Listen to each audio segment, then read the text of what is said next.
of the St. Pete, or the Tampa Bay Times, details St. Pete redistricting due to the net loss of 4,000 residents.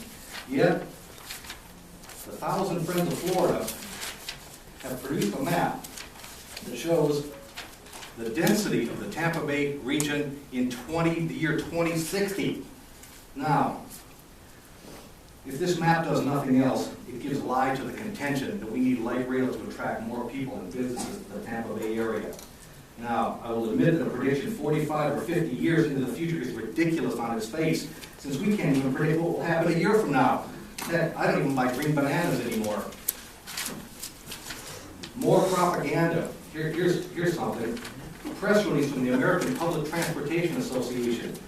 Riding public transit can save up to $9,515 annually, but you have to get about 3/4 of the way through the article before you discover that an individual in a 2-person household can save money by taking public transportation and living with one less car. Coincidentally, the same study also concluded that you could save $40,000 annually on shelter, clothing, and food if you sat huddled in the corner of a tin roof shed covered with a filthy blanket munching on a dirt cookie. PST ridership at record levels. Why? Gas at $3.25 a gallon and rising. I heard in one of your previous meetings, I heard a moronic comment that someone said, we should raise gas to about $8 a gallon like they do in Europe. Yeah, that's right, force us onto the train. Take away our personal liberty and freedom. Purposeful hostility toward private automobiles. Red light cameras, non-synchronized lights, roundabouts, bulb outs, speed bumps, and also bogus air quality standards. Here's another government trick they use. A big change, this is from the T-BARTA website, a big change in air quality standards. Over the next year, the federal government will begin to implement a new definition of what is considered acceptable air quality. Once the new standards are in place, the Tampa Bay area is expected to no longer be considered within the acceptable standards or in attainment. Well, that's right, change the rules as we go along. And as soon as we attain this, they're going to change the air quality standards again, so we have to comply again. The coils are tightening, it's just twisting and twisting, tighter and tighter. Okay?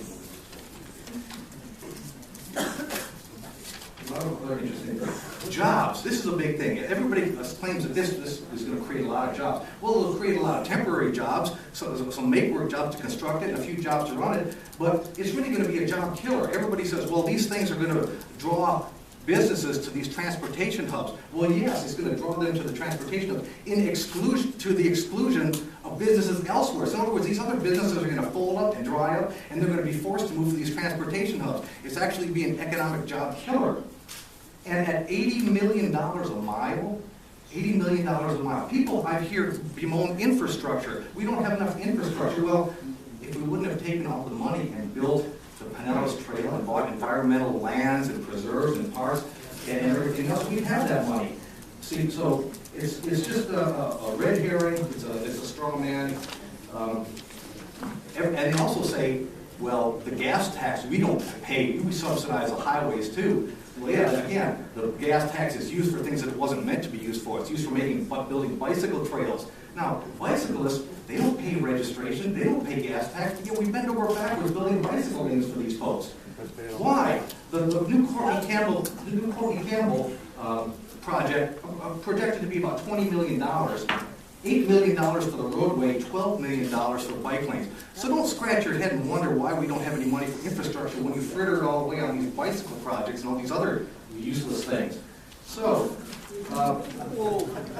and also the folks that say, well, I'm from New York, or I came from New York or Chicago, well then move back there. Don't, you know, if you think we're a one-horse town, or we're a podunk town, if you don't like it here, move back to where you were. Don't come here and try to change what we have. We like it just fine. Okay?